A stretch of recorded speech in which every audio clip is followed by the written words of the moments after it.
Hello and welcome to TU Berlin. My name is Timothy Capoa, part of the Bears team. I'm the project lead for the TUfasa rover. Come on, let's go have a look together.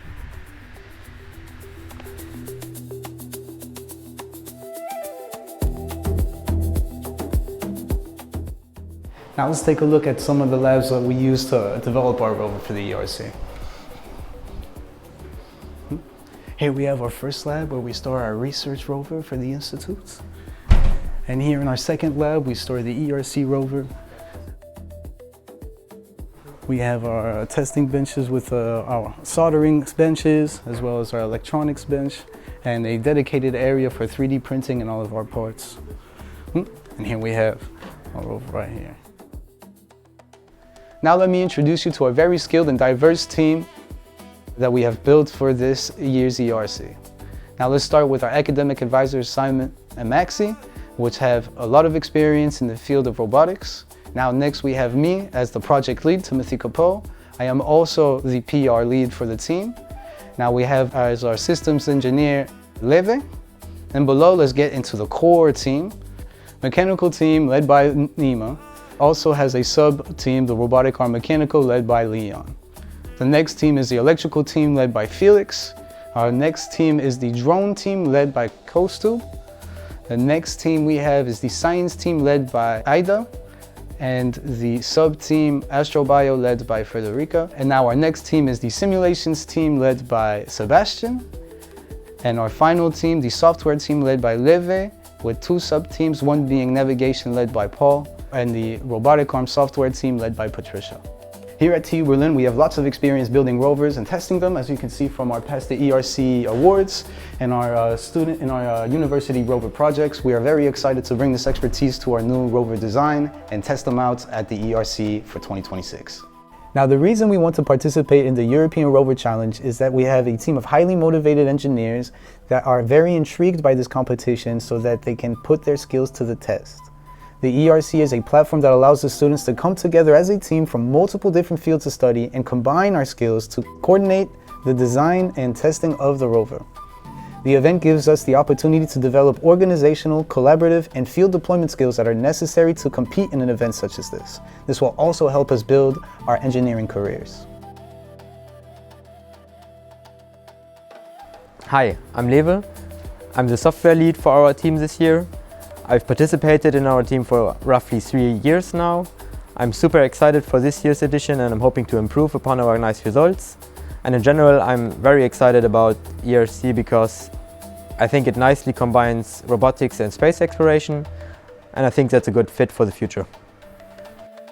Hi, I'm Paul. I'm the Autonomous Navigation Team Lead for the ERC 25 competition from the Bears Rover team. I'm excited to take part in the competition and see if we can win. Hi, I'm Patricia and I'm excited to lead the robotic arm software team for ERC 2026. Hi, my name is Ada. I'm the science lead and I think ERC is a great chance for us to learn how we can reach our scientific goals within rover's limitations. Hello, my name is Felix. I'm electrical lead for this year's rover. It's my second semester and I'm very excited to see the Mars Yard again. Hi, I'm Nima, leading the mechanical team of our Bears 2026 rover. I'm excited to be in Krakow in September and I'm proud of what we have achieved so far with our team. Hi, my name is Leon. I'm the robotic arm mechanical lead for this year.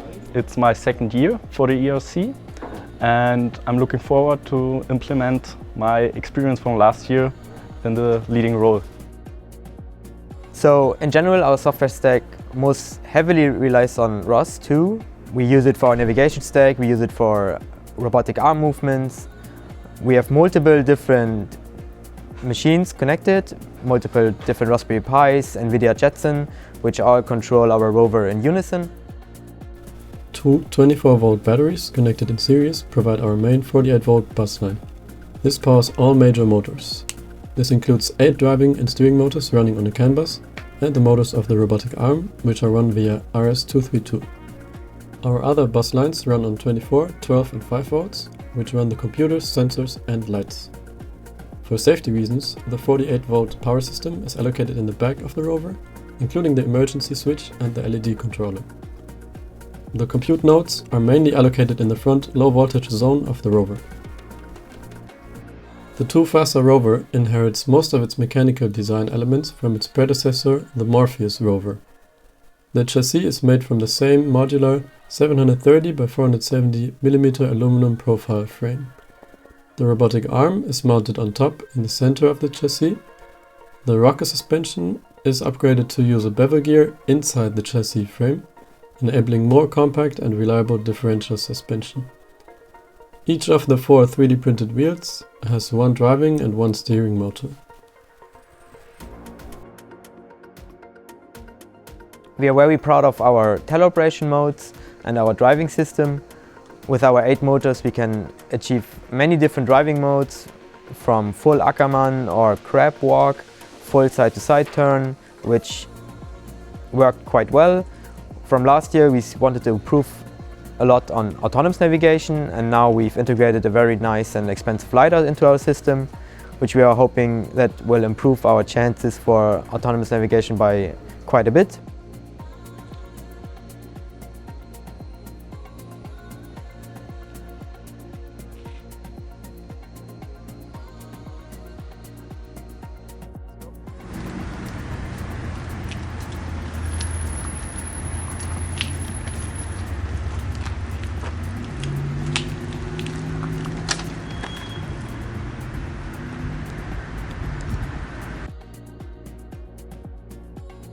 Hello, I'm Kaustubh. I'm the team coordinator for the drone team. As you can see, this is our drone for ERC 26. It's a standard quadcopter configuration. It has 2 GPS antenna for better positioning. This antenna is there for the flight controller. These 2 are there for the telemetry. We have a flight controller module here, and then we also have a power controller module here. We plan to use a battery such as this LiPo battery over here, and the cameras will be fixed here. And that is our drone for ERC 26.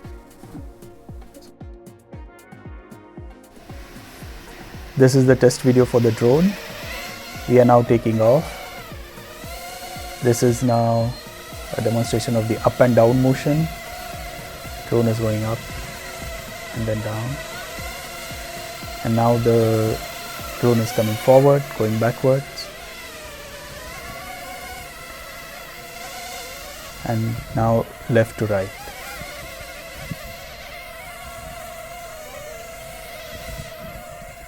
So this was the motion along all the 3 axes.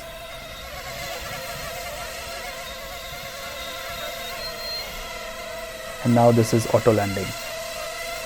As you can see, the operator has raised her hands, not controlling the drone.